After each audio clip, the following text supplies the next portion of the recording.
and welcome. It's another Confessions podcast. Very, very excellent, I think it is. This week, here comes some more terrible tales from the sinful Radio 2 listener, all seeking forgiveness from the caring and all-knowing collective.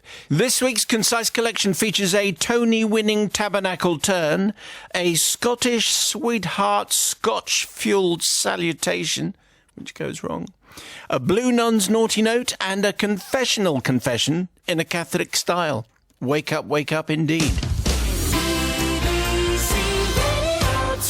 So what do we have here? Sally says, Dear Father Simon and the Collective, I listen to the confession slot every day on my way home from work, and I laugh and gasp with horror, sometimes forgive, sometimes don't, but always I admire the bravery of your congregation as they enter the confessional and seek redemption from yourselves and your kind, lovely, intelligent, rational, forgiving listeners. I think Sally's worried about this. And then I think, well, who am I to judge? Let he who has not sinned cast the first stone, the Bible teaches us. And so it is with guilt and fear I approach the Radio 2 Drive Time Collective and seek forgiveness for a misdemeanour whose burden of guilt I have carried for too long. I live in the northeast of Scotland, in a rural spot, which is also the home of many of our finest malt whiskies. I have lived here all my life, and I think it's fair to say a good proportion of the population are in some way connected to the Scotch whisky industry, either directly or through one of these subsidiary industries like transport, farming or coppersmiths. My house at the time of this incident was up a rough track of a narrow country road that led to a famous distillery, and as such the big tanker lorries that delivered the grain, collected the whisky and all the byproducts were going past my road end many times a day, and at that time they were very distinctive for their bright-coloured livery. My squeeze at the time, Father Simon, worked for the transport company that did the delivering and fetching, so he was often driving past my road in the course of his work. The incident in question happened one beautiful summer's day, just after I'd returned from a hard day's work, showing our lovely visitors around another famous distillery in the region.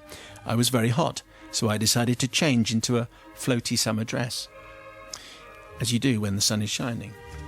Is that what you do, Bobby? Always. Always, thank you. It was also a Wednesday night, which meant I had to pull our wheelie bin to the end of our track in order for it to be collected the next day. Feeling all summery, I texted my squeeze and asked him if he'd like to call in past the house after work, to which he replied he was just at the distillery by my house collecting whisky. I decided to go to the end of the road and give him a wave as he drove past. So I collected the wheelie bin, walked to the end of the road and waited for him to come past. Sure enough, within minutes, I could see the distinctive colour of the lorry approaching down the road. Now, maybe it was the heat. I don't know, but I decided I'd give him a bit more than a wave. So I popped myself up on top of the wheelie bin, and then, and there's no other way to describe it really, I pulled down the strapless top of my dress. Just as the lorry passed, I threw my arms aloft, threw out a big smile and bared all to the lorry and the rest of the hometown. What I heard next will live with me forever, Father Simon. The blood-curdling screech of brakes followed by the crunch of 40 tons of Arctic lorry bearing our precious whisky, leaving the road and coming adrift in the field. Horrified, I jumped off the wheelie bin, ran to have a look at the scene of devastation unfolding at the end of my track, just taking time to haul up my dress and cover myself, obviously. To my horror and devastation, it wasn't the cheery face of my squeeze that greeted me. Instead, it was the shocked and terrified face of a gentleman quite near to retirement, unless he'd aged 50 years in the last few minutes. Yes, you guessed it, my dear friends, I'd flashed the wrong lorry. So I obviously need to seek an awful lot, a lorry load of forgiveness, please, Father Simon. Firstly, and obviously, from that darling man who never once grasped me to the authorities, but also from the whisky company, get this, whose lorry I trashed, and for the 22,000 litres of whisky that never made it to the destination. Also, I suppose, from the people at the end of this supply chain for the loss of their precious nectar. And finally, from my then squeeze, who never got his little wave as he drove past, but instead was held up for about 2 hours whilst they pulled the other lorry out of the field. Brilliant. How about that? See, she was just trying to be friendly, but... Very friendly. It's kind of distracting, I suppose, is what you could say. That guy thinking, I'm just making a little delivery. Oh, I say.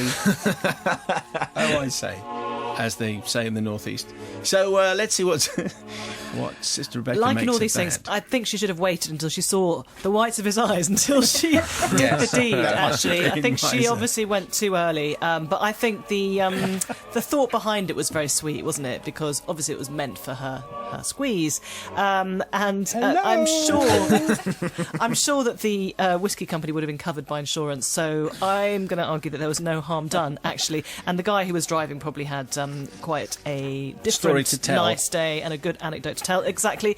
So I'm going to forgive. Very tolerant, very understanding. Now, the voice of travel, though, is going to come... I know she's going to come out all austere and say that's not the right way to behave in front of traffic. Well, the thing is, I understand the situation. Also, it's all good intention, to cheer the squeeze on. That's fine, like...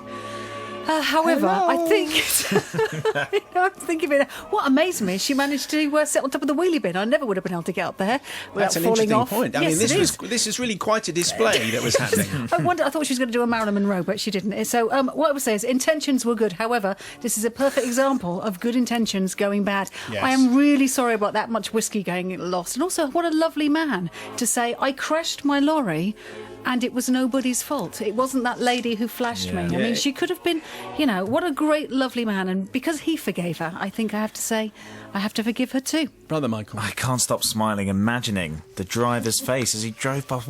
And no wonder he careered off the road. But how much whiskey was lost? 22,000 litres. litres. It's a lot, isn't it? Of whiskey. That is a lot of whiskey. But I have to, I think, agree with Rebecca as well. This chap, I'm sure, has a story to tell, which I'm sure he dines out on this day. I think Sally said he was nearing retirement. What a way to go out. Yeah, I've got to forgive. Here's tonight's confession, which comes from Penitent Patrick, and it will become clear as we go through this confession that we haven't changed all of the names. Oh, okay. For reasons that will become clear. Dear Father Simon and the sisters, and for that matter, brothers of mercy, please forgive me because I have sinned a big time. The events in question took place at the end of the 90s in Sedgefield, a village in the northeast of England. We had moved there for career reasons and were regular attendees at Sunday Mass at the local Catholic church. On the fateful Sunday in question, my family and I were intercepted at the door by the priest's housekeeper and general organiser of all things church-related, and I was asked if I could step in and do the second reading, as the person on the rota could not attend Mass that day. I had depped a couple of times previously, and of course readily agreed to do so this Sunday.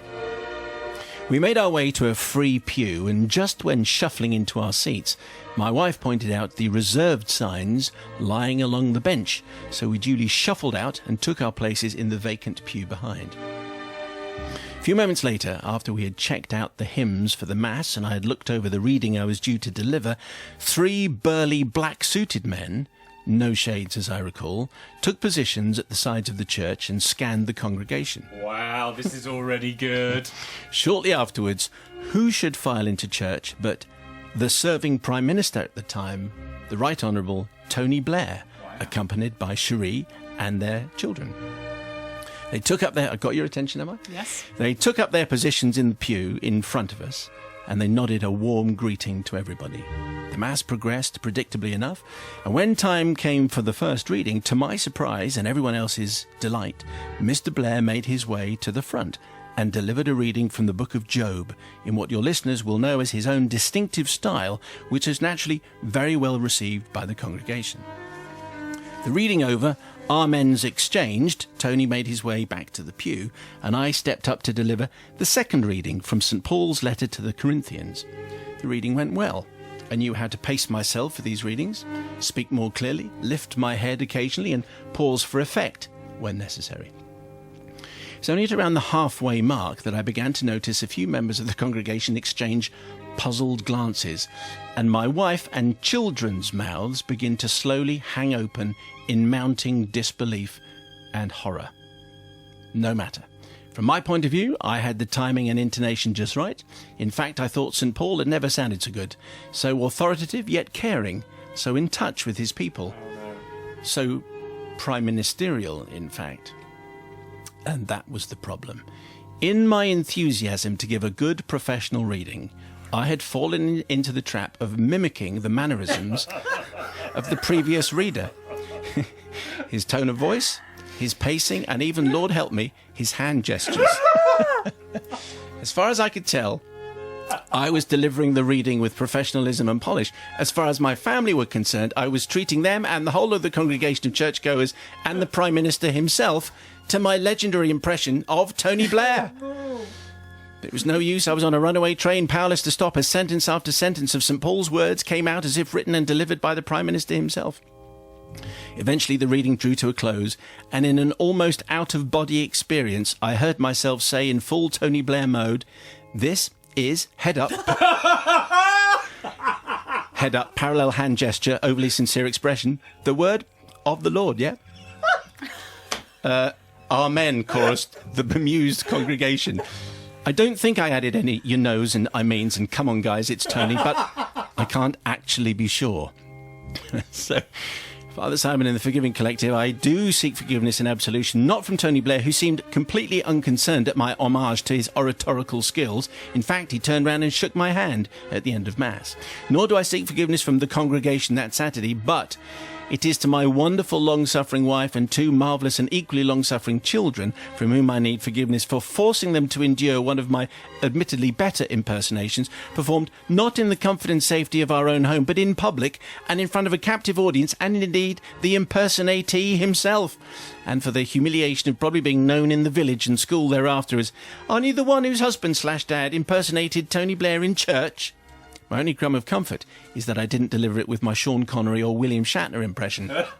Though I do admit my Tony Blair impression was sinful enough. Yours in humble prostration, it's Penitent Patrick. We've changed that name. We haven't changed the name of the Prime Minister in that one. Can I say, just as you're preparing the people's verdict, bear in mind, it would be nice if we can read them out. Thanks very much. Sister Rebecca, what do you say to Penitent Patrick? Well, it sounds to me that Patrick didn't know what he was doing. I mean, maybe he was nervous and his nerves got the better of him, and therefore he was unintentionally imitating Tony Blair. But I mean, I'm sure nobody noticed apart from his family, who knew that he didn't really talk like that. Do you think he used that thumb of authority thing, and they put their thumb on top of their fist? Well, it's when he said, "This is head up, parallel hand gesture, overly sincere expression," it does sound as though he was... I don't think anyone really noticed. I think he's feeling a bit oversensitive to the whole thing, and he didn't do it on purpose, so I'm going to forgive. Yeah, get over yourself, Patrick. Sister Bobby, what do you think? It's a lovely story, isn't it? Great. There's three men standing by the door and going, "Oh, who is it?" I think, actually, even if Tony had realised and thought, "Isn't that a bit me up there?" he'd have only taken that as a kind of, mimicry as the sincerest form of flattery and all that business. I think it's absolutely fine. Definitely. And the very fact that it wasn't intentional only makes it more amusing for the rest of the family. Brother Matthew goes now. I think there are certain celebrities who are used to the fact that when they meet other people, those people will sometimes, as a nervous tick, start doing impressions of them and talking like very bad impressions of them. And I think Sean Connery is definitely one of those that he will have lost count of the number of people who've very nervously said, "Oh, Miss Moneypenny," kind of things to him. So, and I think that happens with Tony Blair all the time as well. So I am going to say forgiven, just because it happens all the time. Dear Father Simon and the Confessional Collective, being a big fan of the show and after hearing a great many of your listeners' confessions over the years, I've decided it's time to fess up, seek forgiveness for something that happened a long time ago. I need to ask for forgiveness for two sins. This will become clear as the story unfolds. It all happened when I was just 8 years old. I've changed the names to protect the innocent and me, as the other person involved, also 8 years old, was quite a scary person, and quite possibly still is, only bigger. Every Thursday after school, I would be sent by my mum to the house of an old lady who lived just across the road to attend classes organised by the said lady, who was a big churchgoer, and Sister Michael, a nun from the convent in the nearby town. Strange name for a nun, really, Sister Michael. Anyway, that's what she is. She's Sister Michael. The classes were a bit like Sunday school, only on a Thursday and much smaller. Sister Michael read us stories about Jesus and we coloured in pictures. The classes were free and we got biscuits at half-time. Oh, great. Half-time? At half-time, yes. Okay. Sporting element. I don't think Emma has quite got the terminology right here, but anyway. No, you get free biscuits, that's the way it goes. Yeah. On the day in question, there were just two of us in the class, me and a boy called Tony. Tony was not the same as yesterday's Tony. Tony was a local bully, always hitting kids smaller than him, and everyone in school was terrified of him. I think his mum sent him to these classes in the desperate hope that something might rub off on him and he would turn into a better person. Well, let me tell you, it wasn't working. Tony was just a bad lad. Sister Michael was doing her best, but I think her patience was starting to wear a bit thin. We were busy drawing pictures. Sister Michael had left the room for a while, maybe to have a fag, or possibly to get the biscuits. Tony was taking the opportunity to kick my ankles under the table. It must have really hurt because I was brave enough to shout at him, "Stop that or I'll tell Sister Michael." Well, this must have come as quite a shock to him. He looked shocked, so I shouted again, "That's it, I'm actually going to tell Sister Michael." It's great acting. Thank you. At that point, Sister Michael comes back into the room. "Tell me what?" she says. I say. Here it comes. It's there you another go. voice, everyone. I've almost got a wimple on yes. right now. He's lost none of it. Brilliant. He's lost none of it. "Tell me what?" she asked. It's a completely different one. No, it's going to be another voice. Yeah. Right. There were two of them. She looked very cross. Anyway, we said nothing. "What will you tell me?" she demanded of me. She's getting worse. 5'0" of angry nun holding a plate of biscuits. This wasn't fair. I hadn't done anything wrong, and it sounded as though I was the one in trouble. So I panicked. I said, pointing at Tony, "he was swearing at me, miss." Anyway, Tony's face was a picture. I had lied to a nun. This was very bad. I then made it worse. "It was really bad swearing," I added. What did he say?" Oh my goodness. demanded Sister Michael, sounding authoritative for a 5'9". "What did he say?" "Well," I said, "I can't. Obviously, I can't say, but it was really, really bad swearing, like the worst. I can't say the words." There you go. I thought perfect crime. I didn't even have to make anything up. I was on a roll. Tony was in big trouble. But then it got more worser. Sister Michael gave me a pencil and a piece of paper. "Write it down for me." What? I don't know how you're keeping that up. It's Well, very I good. hadn't seen that one coming. No. So I looked at Tony, who looked like he was going to be sick. But it was him or me. I had to carry on. I went away into the corner and I came back with half a page of swear words. If you're going to do it, Half a page? Wow, That's well a done. lot. Obviously not well done. No, obviously not well done. No. To be honest, Father Simon, I'd made some of them up. And I certainly didn't know what they meant. But I was genuinely surprised at just how many filthy words I knew, considering that my parents had done their very best to bring me up nicely. I gave the piece of paper to Sister Michael. She went very red. I'd lied about Tony, who hadn't done any swearing at all, and worse than that, I'd just handed half a page of unadulterated filth and depravity to a nun! A nun! Yes. Tony didn't come to classes ever again. After class, there was a hushed discussion between Sister Michael and my parents, who was shown the piece of paper, and they went ashen. I think it was with shame that their 9-year-old daughter had such a broad vocabulary. It was never spoken of again. Anyway, I didn't get the pasting I was expecting from Tony. I don't know what his mum and dad did to him, but he was a lot less violent at school, and the other kids got to feel a bit braver around him. He was no longer invincible. I hope I can be forgiven for lying about Tony and the swearing, as it was done in panic and with very sore ankles. But mostly, I'd like to be forgiven for making one of the little sisters of St. John read half a page of words that no nun ever hopes to see in her lifetime. Yours, hopefully, that's from Emma. Well, I suspect that Sister Michael may well have known the words, you know. But anyway, They're worldly wise, aren't they? They are worldly But wise. who yes. knows? Are they worldly wise? No, Okay, they are, Sister they are. Rebecca might know a few things. I know a few nuns. I know a few nuns. Could you? I do, Yeah. yeah. There you go. The I little reckon sisters of the poor. if you'd said to a nun, write half a page of rude words, they could probably do it. Definitely. Yeah. They wouldn't Actually, you're prove right. it's just like Yeah. that's just a statement of fact. Anyway, That's right. let's see what Sister Rebecca makes Well, of that. I just wonder why she didn't tell the truth about the kicking, because was she trying to get Tony into more trouble by saying he swore at her? Because I think kicking is probably just as bad. But obviously she said she panicked, so she probably wasn't thinking about what she was doing. And I'm sure, as we were saying, that Sister Michael had come across most of those words. And, it all came out right in the end, didn't it? Because Tony changed his behaviour. So I think you were a heroine, actually, Emma, so you're forgiven. The Dean of Deadliness on his popular return. Yes, I forgive as well. You lied and you overcompensated massively by doing what you did, but he had been kicking. Yes. So what's the problem? And yes, I think the sister would have known most of the words anyway. And the mother in the series The Waltons was Miss Michael Learned. So therefore the name That's Michael... why it's nice to have you back for all those Waltons facts that we wouldn't have got from anywhere Absolutely. Good night, John Boy. else. Brother Matthew. I love that confession, if nothing else, than for the phrase 5 foot nothing of angry nun. Yeah. That's a good line. With a plate of biscuits. Yes, we've not had that often enough.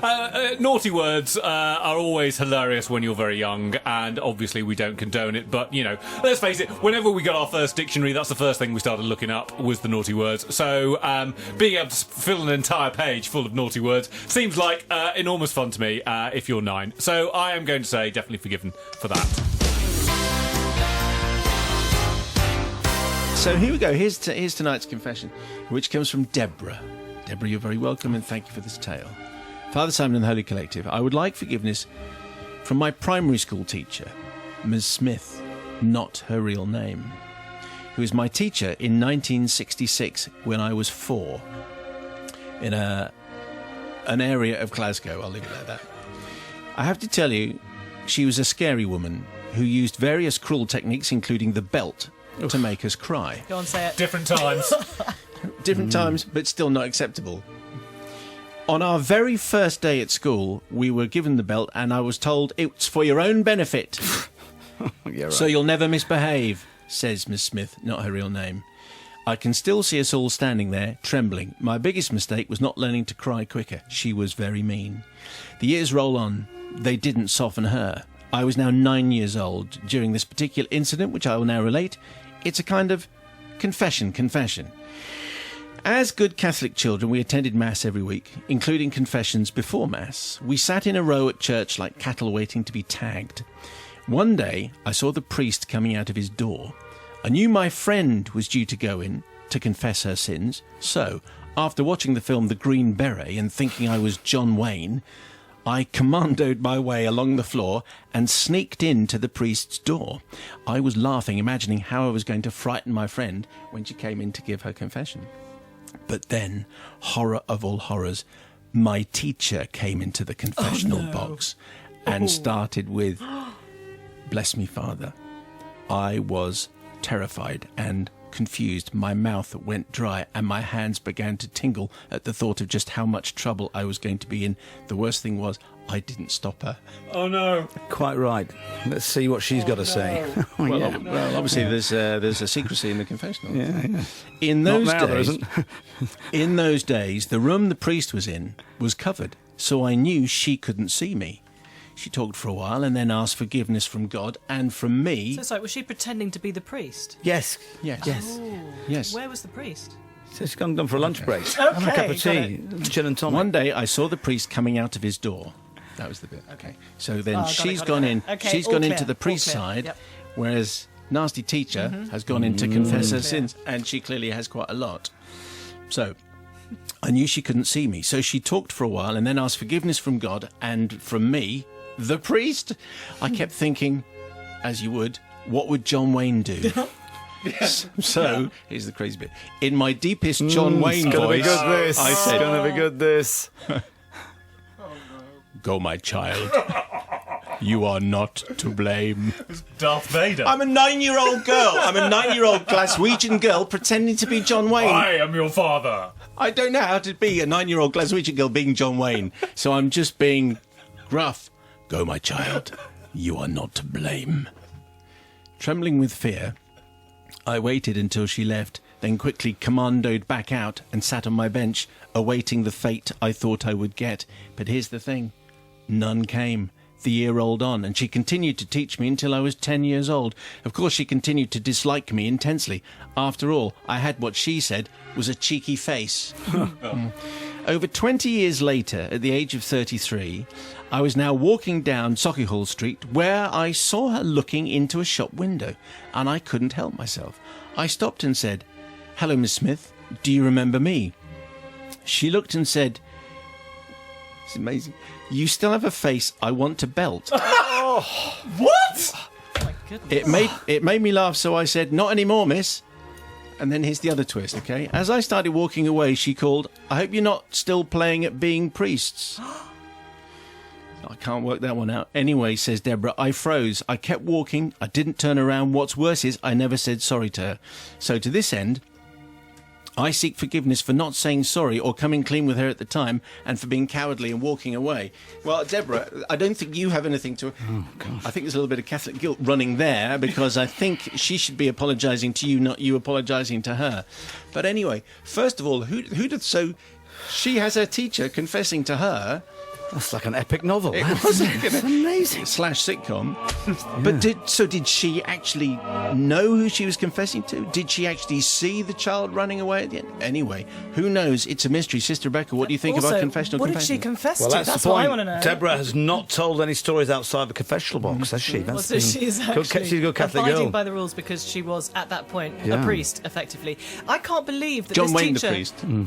This teacher was belting 4-year-old children. That is shocking. Anyway, just wanted to say that. I think it was great, the fact that she pretended the priest and then just carried on with it and didn't give up, So she was very brave in that, and also to pretend to forgive the teacher. So I'm just confused about whether the teacher knew or not. If she did know, why didn't she punish her? If she didn't know, then what on earth was she saying when she met her those years later? But I think Deborah, for a 9-year-old, she showed a lot of spirit and a great sense of humour, and I'm going to forgive. But also, just for the line, I kept thinking, what would John Wayne do? Which is obviously a moral dilemma that a lot of us have wrestled with. Novice, what do you think of that? Well, if she'd said, "Get off your horse and drink your milk, Miss Smith," What was that? That was John Wayne. that But with the impression? Glaswegian accent, "Get off your horse and drink your milk," I think that would have been very, very amusing. Then, but maybe not now. No. But yes, Miss Smith, actually, very strange woman. I have to say, and we don't do confessions anymore, which is probably a good job ourselves, but I was once literally thrown out of a classroom because I was very poor at Latin, and I hit my head on the door frame, and I went down like a sack of spuds and pretended to be unconscious for quite some time. And winked at my mate Tim Bulmer just to let him know I was all right. But yeah, because it was horrendous. And Miss Master, for some years afterwards, he didn't tap me on the head anymore because he was frightened. Right. Well, that took an unexpected turn, Yeah, as there you go. it often does. So let's turn. Yes, life lessons for us all tonight. Yes. Let's go. I mean, basically, I think there's an opportunity missed here because she says she unburdens herself to this person she thinks is a priest, and Deborah does not at that point turn around and say in a gruff voice, well, I think what you should do is and give her a whole list of things that she should do for penance. Resign. I think you should be more nicer to the children in your care. Especially Deborah. Deborah, perhaps some squeezies. That's what she should have done, and she didn't do that. So for that, she is not. Actually, no. Let's say she's going to be forgiven. I think because I don't think I can possibly not forgive her. No, I think even you, Matt, can't find a reason for. No. For not I forgiving. definitely forgiven Deborah, by the way. Yeah. She definitely, yes, for Good, me, there's no definitely good. doubt. Well, they were this week's confessions. Very good selection, I think, this week. If that's inspired a thought in your troubled chest. On an email, please, confessions@bbc.co.uk. We'll do you more in a week. And don't forget, you can now download the daily drive time shows from the iPlayer. You can enjoy them at your leisure.